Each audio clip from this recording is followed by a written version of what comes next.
The news প্লাছলৈ আপোনালোকক পুনৰবাৰ স্বাগতম জনাইছোঁ।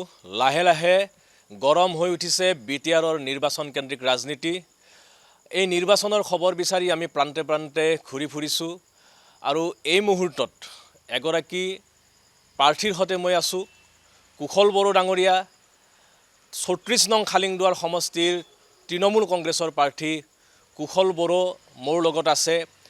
অতি ব্যস্ত তেখেত, গোটেই দিনটো নিৰ্বাচনী প্ৰচাৰত ব্যস্ত আছে। তাৰ মাজতে আমি খন্তেক সময়ৰ বাবে তেখেতক লগ পাইছোঁ আৰু কিছু ৰাজনৈতিক আলাপ কৰিম। বড়ো ডাঙৰীয়া, আমি আপোনাক স্বাগতম জনাইছোঁ। ধন্যবাদ। আপোনালোকে ইমান কষ্ট কৰি আহি মোৰ এটা অনুষ্ঠান পাতিব ওলাইছে, তাৰ কাৰণে আপোনালোকৰ গোটেই টিমটোক মোৰ ফালৰ পৰা ধন্যবাদ যাচিছোঁ। কেনে চলিছে আপোনাৰ নিৰ্বাচনী প্ৰচাৰ? নিৰ্বাচনী প্ৰচাৰ খুব ভালে চলি আছে। নতুন টিম, নতুন অনুভৱ, ৰাইজৰ মাজত ধুনীয়াকৈ গৈছোঁ। সকলোৱে আদৰি লৈছে আৰু কৰিব লগা বহুতখিনি কাম আছে। প্লানিং কৰিছোঁ, সুকলমে চলাই নিবৰ কাৰণে চেষ্টা কৰিম। কংগ্ৰেছ বিজেপি এই দুটা ৰাষ্ট্ৰীয় দলৰ লগতে তৃণমূল কংগ্ৰেছেও BTCৰ নিৰ্বাচনত প্ৰাৰ্থিত্ব প্ৰদান কৰিছে।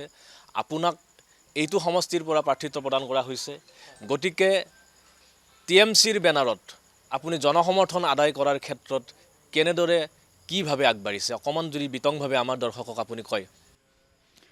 হয়, মই 34 নং খালিংদুৱাৰ সমষ্টিৰ পৰা খেলিছোঁ। যেতিয়া মোৰ সমষ্টিটোত যিখিনি সমস্যা আছে, সমস্যাবিলাক মই গ্ৰাউণ্ড ৰিপৰ্টখিনি ল'ব বিচাৰিছোঁ। প্ৰতিটো আমাৰ সমষ্টিটোত যিবিলাক গাঁও আছে, প্ৰতিখন গাঁৱতে গৈ গৈ নিজৰ মানসিকতাৰে, নতুনকৈ চিন্তাধাৰাৰে মানুহখিনিৰ লগত আলোচনা কৰিছোঁ। আশা কৰিছোঁ তেওঁলোকে মোৰ কথা বতৰাবিলাক ভাল পাইছে আৰু যথেষ্টখিনি আশাবাদী। আমি সকলোকে এটা ভাল পথেৰে লৈ যাব পাৰিম, যিহেতু আমাৰ বিটিআৰৰ বৰ্তমানৰ সময়ছোৱাৰ পৰিস্থিতি বহুত বেয়াৰ ফালে গতি কৰিছে। খালিংদুৱাৰ সমষ্টিটো বিগত সময়ছোৱাত UPPLৰ দখলত আছিল। গতিকে এইবাৰো এই সমষ্টিটোত বহুকেইটা ৰাজনৈতিক দলে প্ৰাৰ্থিত্ব প্ৰদান কৰিছে। মূলতঃ UPPL আছে, BPF আছে, BJP আছে আৰু আপোনাৰ দলৰ পৰা আপুনিও আছে। আমি যিমান দূৰ জানো যে এই সমষ্টিটোত এই আটাইকেইটা ৰাজনৈতিক দলৰ মাজত মুখ্যতঃ প্ৰতিদ্বন্দ্বিতা হ'ব। গতিকে আপোনাৰ সন্মুখত যি কেইগৰাকী প্ৰতিদ্বন্দ্বী আছে, যিকেইটা ৰাজনৈতিক দলৰ প্ৰাৰ্থী আছে, আপুনি এইসকলৰ লগত কি ধৰণে প্ৰতিদ্বন্দ্বিতা আগবঢ়াব বা আপোনাৰ মূলতঃ কাৰ লগত প্ৰতিদ্বন্দ্বিতা হ'ব বুলি আপুনি ভাবে? এবাৰ প্ৰতিদ্বন্দ্বিতাত খুব কম ভোটৰ ব্যৱধানত চলিব সকলোৰ লগতে, যিহেতু গোটেইকেইটা দলৰ পৰা যিখিনি প্ৰতিনিধি দিছে তেওঁলোকক সকলোৱে ধুনীয়াকৈ নিজৰ নিজৰ কেম্পেইনবিলাক কৰিছে। সকলোৰে শক্তি আছে নিজস্বকৈ, কিন্তু মই নতুনকৈ আহিছোঁ যদিও কোনোবাই ক'ব পাৰে মোৰ শক্তি একেবাৰে নাই। মই কিন্তু সেইটো বিশ্বাস নকৰোঁ। কিন্তু মই বিশ্বাস কৰোঁ, মই যদি ৰাইজৰ অসুবিধাসমূহ ভালদৰে লৈ যাব পাৰোঁ, ৰাইজক যদি ধুনীয়াকৈ ৰাস্তাবোৰ দেখুৱাব পাৰোঁ, নিশ্চয় মোকো আঁকোৱালি ল'ব। সেইকাৰণে যথেষ্ট কষ্ট কৰিছোঁ, খুব কম সময় পাইছোঁ। মই 1 তাৰিখে যেতিয়া মই মোৰ যাত্ৰা আৰম্ভ কৰিছিলোঁ, মই তৃণমূল কংগ্ৰেছত যোৱা মাহৰ আগষ্ট মাহৰ 19 তাৰিখে জইন কৰিছোঁ। 1 তাৰিখে টিকট লৈছোঁ, 2 তাৰিখে নমিনেশ্যন দিছোঁ। বহুত কম সময়ৰ যাত্ৰা। মাজত মাথোঁ মই কেম্পেইন বুলি ক'বৰ কাৰণে 20টা দিন পাম চাগে। কিন্তু আপুনি ধৰক তৃণমূল কংগ্ৰেছত নতুন হ'লেও আপুনি এই সমষ্টিটোতো আপুনি নতুন নহয়। এই সমষ্টিৰ প্ৰতিজন ভোটাৰৰ বাবে আপুনি চিনাকি মুখ হয়, আৰু এই সমষ্টিৰ প্ৰতিজন ভোটাৰৰ সৈতে আপুনি সম্পৃক্ত হৈ আছে। ৰাইজৰ বিভিন্ন সা সমস্যাৰ বিষয়ে আপুনি জ্ঞাত, ৰাইজৰ লগত আপুনি ওতঃপ্ৰোতভাৱে ইমান দিনৰ পৰা জড়িত হৈ আছে। কেৱল তৃণমূল কংগ্ৰেছৰ প্ৰাৰ্থী হিচাপে, দলীয় প্ৰতীকটো হিচাপত হয়তো আপোনাৰ নতুন, কিন্তু আপুনি হিচাপে, কুশল বড়ো হিচাপে আপুনি নতুন নহয়। গতিকে ৰাইজৰ ওচৰলৈ যোৱাৰ ক্ষেত্ৰত নিশ্চয়কৈ আপোনাৰ কোনো অসুবিধা হোৱা নাই? নাই, মোৰ একো অসুবিধা হোৱা নাই। ইমান সুন্দৰভাৱে ৰাইজৰ ওচৰত গৈছোঁ। এতিয়ালৈ ইমান সুন্দৰ কেম্পেইন হৈছে। আনৰ দৰে ইমানবোৰ আমাৰ টকা পইচা নাই, তথাপিতো আমি যেনেকৈ গৈছোঁ, সৰু সুৰাকৈ গ'লেও আমাৰ তেওঁলোকতকৈ চাগে প্ৰতিভাবিলাক বেছিকৈ গ্ৰহণ কৰিছে ৰাইজে। তেওঁলোকে ভাল পাইছে, আমাৰ কথা বতৰাবোৰ তেওঁলোকে ভাল পাইছে তেওঁলোকে ৰাস্তাতহে গৰম দেখাব পাৰিব বা ৰাস্তাতহে গাড়ীবিলাক দৌৰাব পাৰিব কিন্তু সমাজৰ আগত গৈ তেওঁলোকৰ যে ধুনীয়া ধুনীয়া কথাবিলাক ভাল ভাল কথাবোৰ তেওঁলোকৰ পৰা শুনিব সেইটো মই বিশ্বাস নকৰোঁ না ভোট যুদ্ধত এটা কথা আমি সকলোৱে জানো যে এইটো আমাৰ ভাৰতীয় গণতন্ত্ৰৰ এটা অলংকাৰ কিয়নো ধৰক ধনী সবাতোকৈ ধনী ব্যক্তিজনৰো যি ভোটৰ মূল্য সবাতোকৈ দুখীয়াজনৰো ভোটৰ মূল্য একেই সমাজৰ নিপীড়িতজনৰো ভোটৰ মূল্যও একেই আৰু সমাজৰ একেবাৰে উচ্চ আসনত থকাজনৰো ভোটৰ মূল্য একে তেনে ক্ষেত্ৰত ৰাজনৈতিক দলসমূহৰ ক্ষেত্ৰতো যদি আমি দেখোঁ কিছুমানে হয়তো আপুনি কোৱাৰ দৰে কিছুমান ৰাজনৈতিক দলে বা কিছুমান প্ৰাৰ্থীয়ে হয়তো ধনবল প্ৰয়োগ কৰিব বাহুবল প্ৰয়োগ কৰিব তাৰ তুলনাত হয়তো আপুনি কিছু পিছ পৰি থাকিব পাৰে কিন্তু জনসমৰ্থন আদায়ৰ ক্ষেত্ৰত ধনবল বা বাহুবলে একমাত্ৰ কাৰক নিশ্চয়কৈ হ'ব নোৱাৰে আপুনি এই ক্ষেত্ৰত কি কয় ধনবল বাহুবল তেওঁলোকে ৰাস্তাত দেখুৱাব পাৰিব কিছুমান মানুহক দেখুৱাব পাৰিব আমাৰ সমাজখনত এতিয়া শিক্ষিতৰ হাৰ যথেষ্টখিনি বৃদ্ধি পাইছে আগৰ তুলনাত সেইকাৰণেই মই ক'ব বিচাৰিছোঁ এইবাৰ মানুহে অকণমান চিন্তাধাৰা কৰি ভোটবিলাক দিব নহ'লে যেনেকৈ আমাৰ বিগত দিনবোৰত এনেই গুচি গ'ল 5 বছৰটো কিছুমান সৰু সুৰা বস্তুক লৈ তেওঁলোকে ৰাজনীতি কৰোঁতে যেনেকৈ ধৰক এতিয়া বৰ্তমান ছাতিৰ ৰাজনীতি চলি আছে আৰু বিভিন্ন ধৰণৰ বাচন বৰ্তনৰ পৰা আদি কৰি সেইবিলাক ৰাজনীতি চলি আছে সেইবিলাকৰ পৰা আমি মানুহক পৰিত্ৰাণ পাবৰ কাৰণে বিভিন্ন ধৰণৰ সজাগতামূলক হিচাপে কথাবিলাক কৈছোঁ নিশ্চয় মানুহে সেইবিলাক বুজি পাব বুজি এবাৰ পালে আৰু তেওঁলোকৰ সেই আঁচনিটো বা সেই কথাবোৰে কোনোদিনে কাম নিদিয়ে এতিয়া মূলতঃ আপুনি কোনবোৰ বিষয়ক লৈ ৰাইজৰ কাষলৈ গৈছে UPPLৰ হাতত এই সমষ্টিটো আছিল UPPLৰ যিজন প্ৰতিনিধি আছিল বিগত 5 বছৰে ইয়াত প্ৰতিনিধিত্ব কৰিলে সেইজন নিৰ্বাচিত প্ৰতিনিধিয়ে ৰাইজক কি দিলে বা তেওঁ 5 বছৰত যিখিনি কাম কৰিম বুলি ৰাইজক প্ৰতিশ্ৰুতি দিছিল সেইবোৰ প্ৰতিশ্ৰুতি তেওঁ পালন কৰিব পাৰিলে নে নাই গতিকে এই সন্দৰ্ভত আপুনি কি ক'ব নিশ্চয় মই প্ৰথমতে যোৱা 5 বছৰত হৈ যোৱা আমাৰ MCLA আছিলে দিলীপ বড়ো যাৰ কাষতে মই থিয় হৈ বা বহি আছোঁ এতিয়া টক শ্ব' কৰি আছোঁ তেখেতৰ ঘৰ এইটোৱেই হয় ওচৰৰ কাষৰ ঘৰটোৱে তেখেতৰ ঘৰ হয় তেওঁৰ ঘৰৰ সন্মুখৰ দুৱাৰৰ সন্মুখৰ ৰাস্তাটোতে 5 বছৰ এবাৰ কৰিব নোৱাৰিলে তেওঁ এবাৰ টিকট পোৱা নাই নিশ্চয় কিছুমান অহংকাৰৰ কাৰণেও পোৱা নাই তেওঁ নিজৰ ঘৰৰ সন্মুখত ৰাস্তাটো 5 বছৰ এবাৰো কৰিব নোৱাৰিলে তেওঁ আনৰ ৰাস্তা কেনেকৈ কৰিব ঠিক আছে এইবাৰ বাৰু তেখেতক দলে UPPL দলে প্ৰাৰ্থিত্ব নিদিলে কিন্তু বেলেগ এজনক প্ৰাৰ্থিত্ব দিছে এতিয়া আপুনি কি ভাবে যিজনক প্ৰাৰ্থিত্ব প্ৰদান কৰিছে তেওঁ ৰাইজৰ অভাৱ অভিযোগ পূৰণ কৰিব পাৰিব মইতো ইমান দূৰ নাভাবোঁ তেওঁ ইমান অভাৱ অভিযোগ পূৰণ কৰিব পাৰিব কাৰণ বহুতকেইটা আছে বিগত বছৰবিলাককো তেওঁক আমি পাইছিলোঁ বিশেষকৈ মই পাইছিলোঁ মোৰ গাঁও সমাজৰ ভিতৰত পাইছিলোঁ তেওঁলোকে কিছুমান ভাষ্য প্ৰদান কৰি গৈছিল সেই ভাষ্যবিলাক অতি হাস্যকৰ ভাষ্য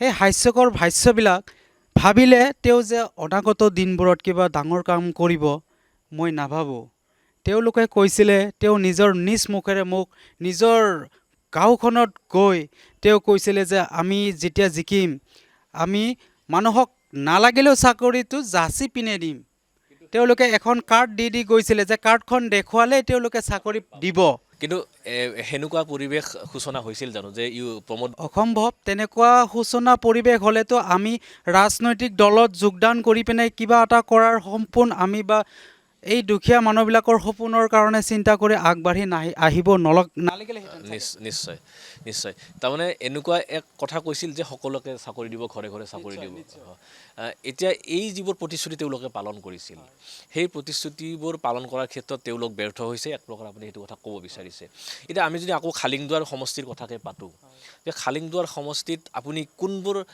সমস্যা চিনাক্ত কৰিছে বা কোনবোৰ ৰাইজৰ যিবোৰ অভাৱ কোনবোৰ মই যদি আপোনাক সুধোঁ যে 5টা মূলতঃ যদি আমি মৌলিক সমস্যাৰ কথা কওঁ তেনেহ'লে খালিংদুৱাৰ সমষ্টিত কি 5টা মৌলিক সমস্যা আছে যি সমস্যাকেইটা আজিও কোনো এজন প্ৰতিনিধিয়ে সমাধান কৰিব নোৱাৰিলে নিশ্চয় 5টা বুলি ক'লে ভুল হ'ব মই 50টা কৰিব লাগিব 50টা মানে 5টা কৰিলে বহুত কম হ'ব তেতিয়া মানুহে ভাবিব যে ইমানবোৰ জানিও আমাৰ প্ৰতিনিধিজনে যিজনে নেকি আমাৰ মাজত কথাষাৰ কৈ গ'ল তেওঁ বহুত কমকৈ ক'লে সেইকাৰণে মই 5টা বাছি লোৱা নাই 5টাতকৈ অধিক মই কম বুলি ভাবিছোঁ কাৰণ হয় সেইটো কাৰণে মই কৈছোঁ গাঁওবিলাকত যিটো দুৰৱস্থাৰ কথা তেওঁলোকে কেতিয়াও নকয়, ৰাস্তা ঘাটৰ কথা কেতিয়াও নকয়।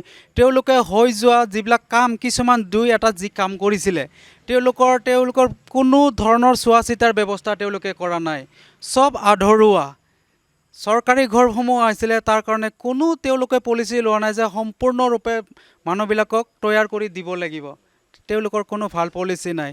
আৰু তেওঁলোকে কৈছিলে অৰুণোদয় আঁচনিখনটো তেওঁলোকৰ কাৰণে বহুত বেলেগ, আমি ধাৰণা কৰাতকৈ বহুত বেলেগ।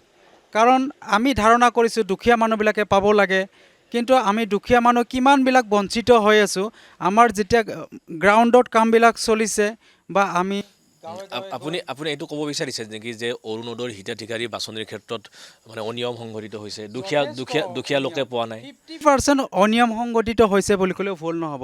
তেওঁলোকে মোৰ পৰা জানিব নালাগে, তেওঁলোকে গাঁৱত গৈ প্ৰতিখন গাঁৱত গৈ কিনে তেওঁলোকে ছাৰ্ভে কৰক, অন্য এটা দলে গৈ কিনে ছাৰ্ভে কৰক বা চৰকাৰীভাৱে গৈ কিনে ছাৰ্ভে কৰক, তাৰ ৰিপৰ্টটো ধুনীয়াকৈ ওলাই পৰিব। হয়, আপুনি ক'লে যে মই 5টাৰ কথা কৈছিলোঁ, আপুনি 50টা পৰ্যন্ত আপুনি ক'ব পাৰিব যে সেনেকুৱা আৰু কি আছে? ধৰক মই অৰুণোদয়ৰ কথাটো আপুনি ক'লে, ৰাস্তা ঘাটৰ কথাটো ক'লে, স্বাস্থ্য খণ্ডৰ কথা নিশ্চয়কৈ আছে।